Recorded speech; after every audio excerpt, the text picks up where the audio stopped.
Perkenalkan, nama saya Azrin Nabila dengan NIM 230901190. Di sini saya akan menceritakan tentang pengalaman pahit penerapan pemilu proporsional tertutup. Pasca pemilu tahun 1999, pembentukan undang-undang memutuskan untuk mengubah sistem pemilu proporsional tertutup untuk memilih anggota DPR atau DPRD, sehingga pemilih bisa langsung mencoblos caleg pilihannya di surat suara. Namun, pada pemilu tahun 2004, melalui Undang-Undang Nomor 12 tahun 2003, hal itu masih dilakukan melalui penerapan sistem proporsional terbuka yang relatif tertutup atau yang disebut dengan relatively closed open list system. MK juga penting menegaskan dalam putusannya terkait konsisten pilihan sistem pemilu terhadap berbagai variabel teknis yang menyertai sehingga tidak menimbulkan ambiguitas dan implementasinya. Misalnya saja, tidak relevannya penggunaan nomor urut dan opsi mencoblos partai pada sistem proporsional terbuka dengan popular vote atau suara terbanyak murni.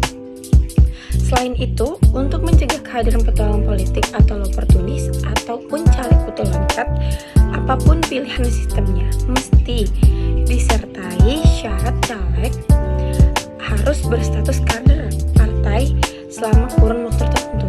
Misalnya saja minimal 3 tahun sebelum pendaftaran caleg dilakukan. Dan yang kedua, saya akan melanjutkan dengan pengalaman pahit. MK lebih pada mengambil posisi untuk memperkuat dan mempertegas pilihan sistemnya proporsional terbuka tersebut dengan menghilangkan syarat peroleh PBB dalam penentuan calon terpilih. Langkah tersebut diambil karena hal yang dinilai lebih sejalan dengan prinsip suara terbanyak sebagai salah satu prinsip prosedur demokrasi yang dianut dalam pasal 1 ayat 2 dan pasal 22 ayat 1 Undang-Undang Dasar tahun 1945. Sementara itu, Hairul Fahmi dalam persidangan menjelaskan beberapa hal mengenai sejarah singkat terbentuknya sistem proporsional terbuka. Pada awal, mulai dipilihnya sistem ini merupakan pilihan kebijakan hukum pembentukan undang-undang.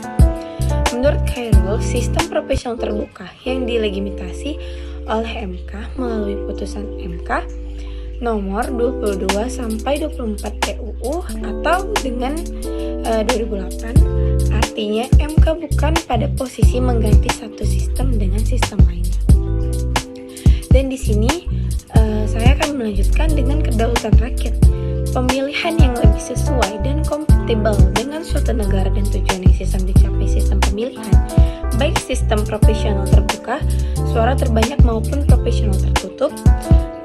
Suara keduanya sangat mungkin digunakan oleh karena disesuaikan dengan keadaan dan tujuan yang ingin dicapai dari suatu kepemiluan.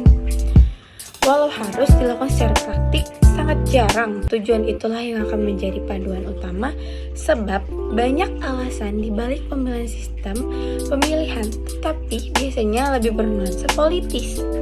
Dan juga yang ingin dicapai dari suatu aturan kepemiluan, walau harus diakui secara praktik, sangat jarang tujuan itulah yang akan menjadi panduan utama, sebab banyak alasan di balik pemilihan sistem pemilihan dari, tetapi biasanya lebih bernuansa politis.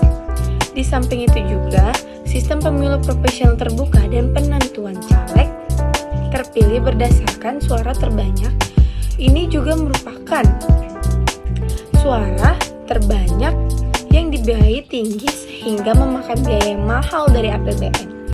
Misalnya membiayai percetakan surat suara untuk pemilu anggota DPR RI atau DPRD provinsi, DPRD kabupaten atau kota. Selain itu, para pemohon dalam petitumnya meminta agar mahkamah dinyatakan fasa atau terbuka pada pasal 168 ayat 2 Undang-Undang Pemilu bertentangan dengan Undang-Undang Dasar 1945 dan tidak berkekuatan hukum mengikat. Baik, sampai situ saja penjelasan saya tentang pengalaman